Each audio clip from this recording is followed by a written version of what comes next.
చూస్తున్నారా? Yeah daily చూస్తా. ఎలా అనిపిస్తుంది? బాగుంది, గేమ్ నచ్చింది.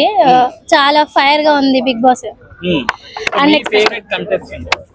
డిమోన్ పవన్ గారు. ఎందుకు అంటే ఆయన ఇప్పుడు మనకి నార్మల్ పీపుల్ నుంచి వెళ్ళారు ఆయన, అండ్ ఒక కంటెంట్ తీసుకున్నారు, లవ్ కంటెంట్ అని చెప్పి. దాని వల్ల ఇంకా ముందుకు వెళ్తున్నారు. ఎక్కడో point of view law bonding అనేది ఫేక్ అయి ఉండొచ్చు, కానీ గేమ్ కోసం ఏమైనా చేయొచ్చు అన్న ఒక పాయింట్ ఆఫ్ వ్యూ లో నచ్చుతున్నారు.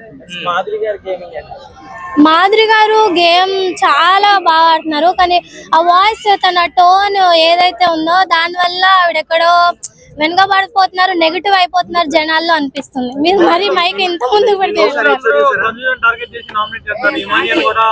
వినబడట్లేదు. అవును,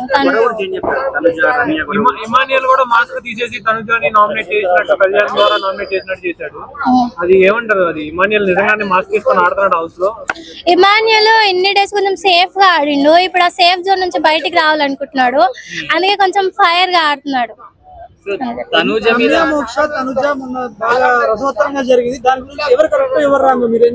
అంటే నేను ఎవరిని జడ్జ్ చేయలేను. బయట నుంచి చూసిన వాళ్ళకి ఒక్కలాగా ఉంటది, లోపల ఆడే వాళ్ళకి ఒక్కలా ఉంటది, కాబట్టి ఎవరి పాయింట్ ఆఫ్ వ్యూ లో వాళ్ళు ఓకే అన్నట్టు అనిపిస్తుంది. తనుజ గారు కొంచెం ఎక్కడో కొంచెం లాగ్, సీరియల్ యాక్టింగ్ లాగే అనిపిస్తది. ఎందుకంటే తన ఎమోషన్స్ ఏమున్నా బయట పెట్టట్లేదు ఇంకా. అంటే జనాలు ఏమనుకుంటారో, ఎక్కడ నెగిటివ్ అయిపోతానో అన్న పాయింట్ ఆఫ్ వ్యూ లో ఆవిడ ఉన్నారు. అది కొంచెం వాళ్ళిద్దరి వల్ల ఏమి వెళ్ళలేదు నాకు తెలుసు. అయితే నేను అనుకున్నంత వరకు ఆయన గేమ్ బాగానే ఆడారు, కానీ అందులోనే స్టక్ ఆన్ అయిపోయి ఎక్కడో అక్కడే ఉండిపోయాడు. గేమ్ మీద ఇంకా ఫోకస్ చేయలేదు అనిపించింది, కానీ వాళ్ళిద్దరి వల్ల అయితే వెళ్ళలేదు. రీతు గారు ఓకే, తన కంటెంట్ బాగా ఇస్తున్నారు, లవ్ కంటెంట్. అందులో నుంచి బయటకు వచ్చి ఇంకా వేరే కంటెంట్ ఇస్తే కూడా చాలా బాగుంటది.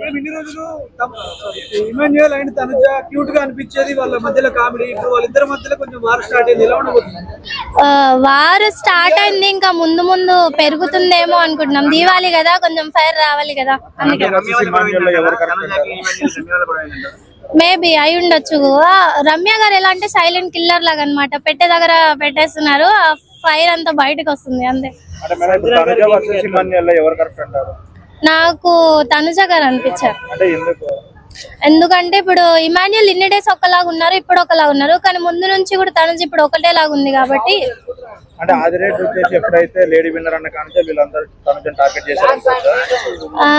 ఇప్పుడు మనకు మొన్న ఆది గారు లేడీ విన్నర్ అయ్యే ఛాన్సెస్ ఉన్నాయని చెప్పారు తనుజాకి ఎస్పెషల్ గా. సో అక్కడ నుంచి అందరూ మేబీ జనాల పాయింట్ ఆఫ్ వ్యూ లో తను హైలైట్ అవుతుంది, తొక్కేద్దాం అన్న పాయింట్ ఆఫ్ వ్యూ లో కార్నర్ చేశారేమో అనిపించింది. సంజన గారు ఓకే, యాజ్ యూజువల్ తను ఎంటర్టైన్ బాగా చేస్తున్నారు. టాస్క్ లో కూడా ఇంకా బాగా ఇంప్రూవ్ అవ్వాలి.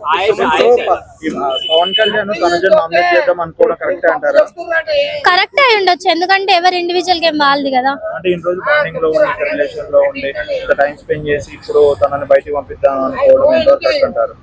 వాళ్ళ ఫ్రెండ్షిప్ జోన్ లో చూసుకుంటే ఆయన ఏ రోజైనా గేమ్ ని గేమ్ లాగా చూసాడు, ఫ్రెండ్షిప్ ని కూడా కంటిన్యూ చేశాడు, కాబట్టి ఓకే అనిపిస్తుంది. ఓకే, తను చాలా క్లెవర్ గా ఆడుతున్నారు, చాలా పాయింట్ ఆఫ్ వ్యూ ముక్కుసూటిగా చెప్తున్నారు. తన డైరెక్ట్ పాయింట్స్ ఏవైతే ఉన్నాయో చాలా బాగా నచ్చుతుంది. బట్ తను చెప్పే విధానం, టోన్ ఒకటి సర్కాస్టిక్ అవి చేంజ్ చేసుకుంటే చాలా ముందుకు వెళ్తారు ఆవిడ. టాప్ 5 లో ఇమాన్యుల్ గారు, ఆయిషా గారు, అలాగే ఇప్పుడు కొత్తగా వచ్చిన దాంట్లో మన సాయి గారు, అండ్ రీతు కూడా, అండ్ సుమన్ శెట్టి గారు కూడా obviously. Thank you so much అందరికి.